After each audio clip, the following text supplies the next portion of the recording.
पढ़ाई और मौज आचार्य प्रशांत द्वारा लिखित एक प्रेरक और गहरे विचारों से भरपूर पुस्तक है जो विद्यार्थियों को उनकी पढ़ाई और जीवन में सही दृष्टिकोण अपनाने के लिए मार्गदर्शन देती है। यह पुस्तक सिर्फ पढ़ाई के पारंपरिक दृष्टिकोण को चुनौती नहीं देती, बल्कि जीवन के उद्देश्य, मानसिक शांति और वास्तविक खुशी की खोज में भी एक गहरी समझ प्रस्तुत करती है। पुस्तक का उद्देश्य और आचार्य प्रशांत का दृष्टिकोण। आचार्य प्रशांत ने इस पुस्तक को विशेष रूप से विद्यार्थियों के लिए रखा है। उनका उद्देश्य यह है कि वे विद्यार्थियों को यह समझने में मदद करें कि पढ़ाई केवल एक बाहरी प्रक्रिया नहीं है, बल्कि यह आंतरिक विकास का हिस्सा है। पढ़ाई का उद्देश्य सिर्फ परीक्षा में अच्छे अंक लाना नहीं है, बल्कि यह जीवन के गहरे सवालों के उत्तर देने का एक साधन है। आचार्य प्रशांत के अनुसार जब हम पढ़ाई को जीवन का हिस्सा मानते हैं, तब वह हमें मानसिक और आत्मिक संतुलन बनाने में मदद करती है। पढ़ाई का वास्तविक अर्थ क्या है? पढ़ाई का पारंपरिक दृष्टिकोण यह है कि यह केवल किसी परीक्षा के लिए तैयार करने के एक माध्यम है। हालांकि आचार्य प्रशांत इसे इस रूप में नहीं देखते। उनके अनुसार पढ़ाई जीवन के उद्देश्य की खोज का हिस्सा है। यह केवल किताबी ज्ञान नहीं है, बल्कि यह जीवन को समझने का एक जरिया है। आचार्य प्रशांत का कहना है कि जब हम पढ़ाई को जीवन के सवालों को सुलझाने के रूप में देखते हैं, तब यह हमें मानसिक शांति और आत्मनिर्भरता की ओर ले जाती है। पढ़ाई की शुद्धता और उद्देश्य। पढ़ाई का उद्देश्य शुद्ध होना चाहिए, यानी विद्यार्थियों को यह समझना होगा कि वे क्यों पढ़ रहे हैं। क्या यह केवल किसी सरकारी नौकरी के लिए है, या किसी नौकरी के लिए है, या यह खुद को समझने और जीवन के उद्देश्य को जानने का साधन है। आचार्य प्रशांत का मानना है कि जब पढ़ाई शुद्ध उद्देश्य से की जाती है, तब उसका असर केवल व्यक्तिगत जीवन पर नहीं पड़ता, बल्कि यह समाज के लिए भी एक सकारात्मक परिवर्तन लाती है। पढ़ाई का समग्र दृष्टिकोण। आचार्य प्रशांत कहते हैं कि पढ़ाई सिर्फ किताबों तक सीमित नहीं होनी चाहिए, यह जीवन के हर पहलू से जुड़ी होनी चाहिए। पढ़ाई को एक समग्र दृष्टिकोण से समझना होगा, यानी इसे केवल ज्ञान प्राप्ति का साधन न मानकर आत्मविकास का एक हिस्सा मानना होगा। जब विद्यार्थी केवल अंक प्राप्ति के लिए पढ़ाई करते हैं, तो वे अपनी पूरी क्षमता का उपयोग नहीं कर पाते। असल में पढ़ाई से उद्देश्य आत्मिक शांति और संतुष्टि का होना चाहिए। मौज का सही अर्थ। मौज का सामान्य अर्थ आनंद और खुशी से लगाया जाता है, लेकिन आचार्य प्रशांत के अनुसार मौज का वास्तविक अर्थ बहुत गहरा है।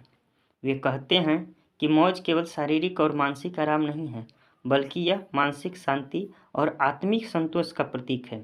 असली मौज तब होती है जब हम अपने जीवन के उद्देश्य को समझ पाते हैं और उसे पूरा करने में मन से लग जाते हैं।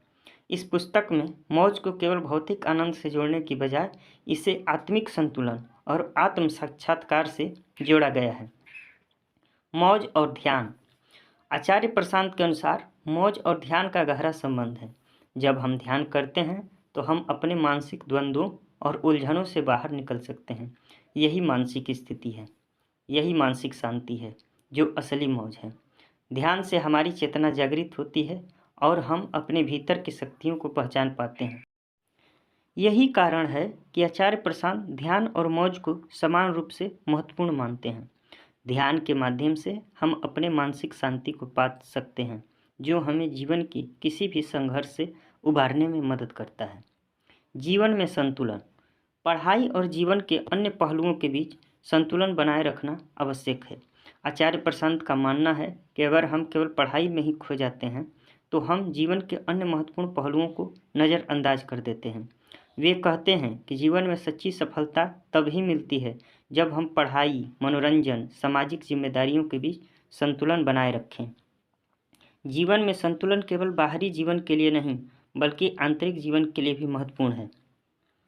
समाज का दबाव और आत्मनिर्भरता। समाज और परिवार से अक्सर विद्यार्थियों पर दबाव डाला जाता है कि वे अपनी पढ़ाई को एक विशेष दिशा में ले जाएं। यह दबाव उनके मानसिक शांति को बाधित कर सकता है। आचार्य प्रशांत इस दबाव को समझते हैं और कहते हैं कि विद्यार्थियों को अपनी स्वतंत्रता और आत्मनिर्भरता का सम्मान करना चाहिए। वे स्वयं से प्रतिस्पर्धा करें, न कि दूसरों से। आचार्य प्रशांत का कहना है कि आत्मनिर्भरता के बिना कोई भी सच्ची सफलता प्राप्त नहीं कर सकता। मानसिक द्वंद्व और समाधान। आजकल के विद्यार्थियों को बहुत मानसिक दबाव और द्वंद्व का सामना करना पड़ता है। ये द्वंद्व उनकी सफलता की राह में अड़चन डालते हैं। आचार्य प्रशांत ने इस मानसिक द्वंद्व और तनाव को समझते हुए इसके समाधान के उपाय बताए हैं। वे कहते हैं कि मानसिक शांति को प्राप्त करने के लिए ध्यान, आत्म साक्षात्कार और आंतरिक जागरूकता की आवश्यकता है। जब हम अपनी समस्याओं को मानसिक शांति से देखते हैं तब वे हल हो जाती हैं। स्वस्थ प्रतियोगिता और सफलता। पुस्तक में स्वस्थ प्रतियोगिता के महत्व पर भी जोर दिया गया है। आचार्य प्रशांत का कहना है कि प्रतियोगिता का मतलब दूसरों से प्रतिस्पर्धा करना नहीं है, बल्कि यह स्वयं से प्रतिस्पर्धा करना है। हमें खुद से यह सवाल करना चाहिए कि हम पिछले दिन से बेहतर कैसे बन सकते हैं।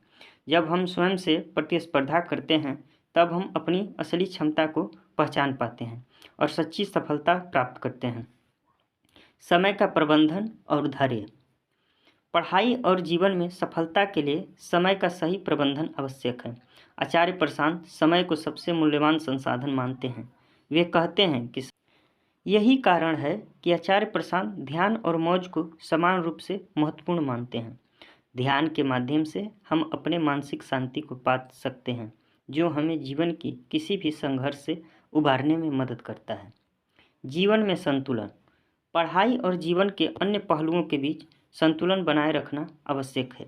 आचार्य प्रशांत का मानना है कि अगर हम केवल पढ़ाई में ही खो जाते हैं तो हम जीवन के अन्य महत्वपूर्ण पहलुओं को नज़रअंदाज कर देते हैं। वे कहते हैं कि जीवन में सच्ची सफलता तभी मिलती है जब हम पढ़ाई, मनोरंजन, सामाजिक जिम्मेदारियों के बीच संतुलन बनाए रखें। जीवन में संतुलन केवल बाहरी जीवन के लिए नहीं, बल्कि आंतरिक जीवन के लिए भी महत्वपूर्ण है। समाज का दबाव और आत्मनिर्भरता।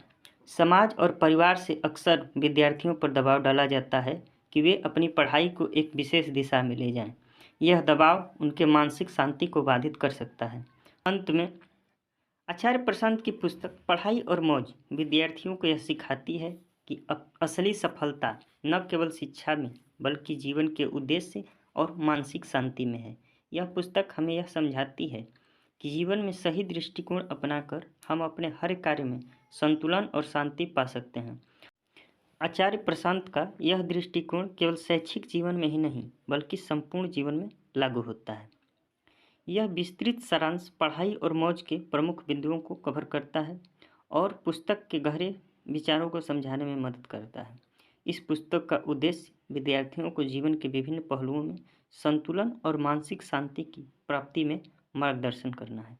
धन्यवाद।